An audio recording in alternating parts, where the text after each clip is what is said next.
செல்வோம்.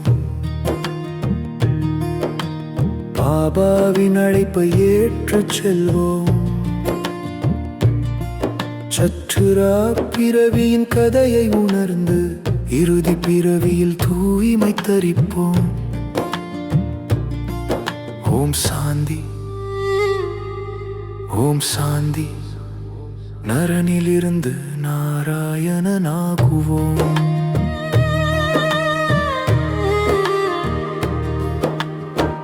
ஒரு காலம் பாரதம் சொர்க்கமாக,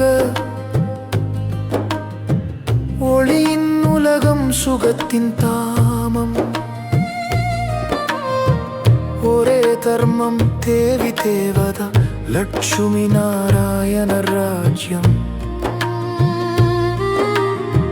இன்று கலியுக இருள் சூழ 5 விகாரங்கள் ஆட்சி செய்கின்றன.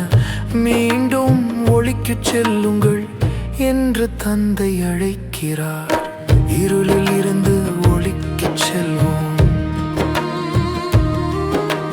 பாபாவின் அழைப்பை ஏற்றுச் செல்வோம்.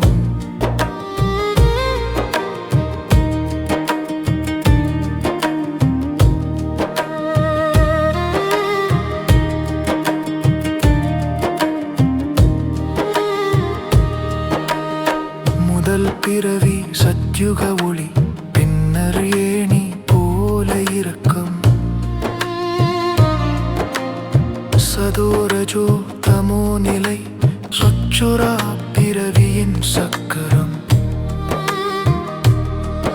இது கடைசி பிறவி குழந்தையே, வானப்பிரஸ்த நிலை இது.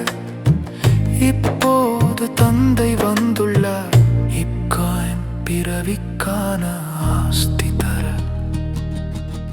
துவாபரத்தில் தொடங்கியது பக்தி, கோவில்கள், சாஸ்திரங்கள், தானம். ஆனால் சக்கதி தர இயலாது மனிதன் மனிதனுக்கில்லை.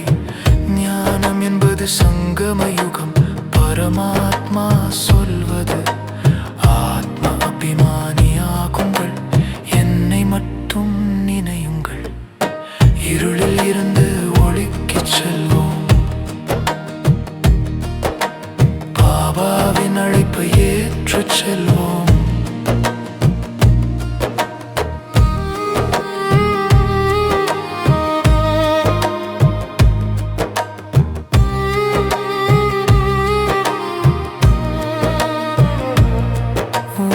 பதித பாவனா என்று அழைத்தோம், துக்கம் நீக்கும் வள்ளலே. இப்போது வந்தாய் சிவபாபா, அனைவருக்கும் சக்கதி. இராவணன் உலகம் துக்கதாமம், பாபா அமைப்பது சுகதாமம். பூஜை செய்வோர் அல்ல இனி புண்ணிய ஆத்மா நாமாக.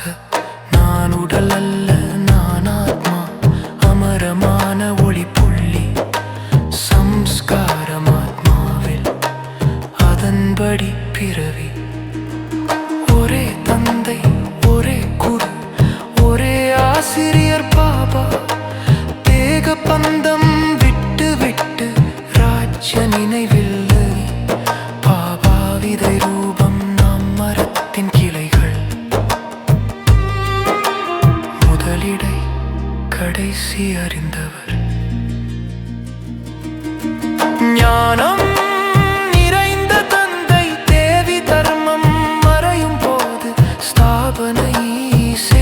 வந்தார். பிரம்மாவின் மூலம் மீண்டும் சொர்க்கத்தை உருவாக்க. ஒரு நொடியில் அசரீரி நிலை, புத்தியை அங்கே நிலை நிறுத்து. விடுபட்டவர் எவரடியாகி, சுவாசி கலைகள் சம்பன்னம்.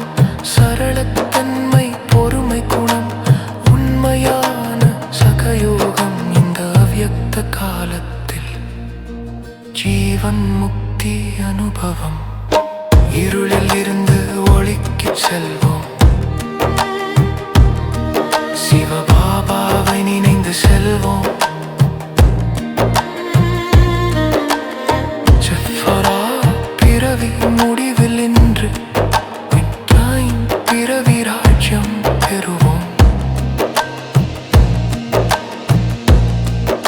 ஓம் சாந்தி, ஓம் சாந்தி. நரனிலிருந்து நாராயணனாகுவோம்.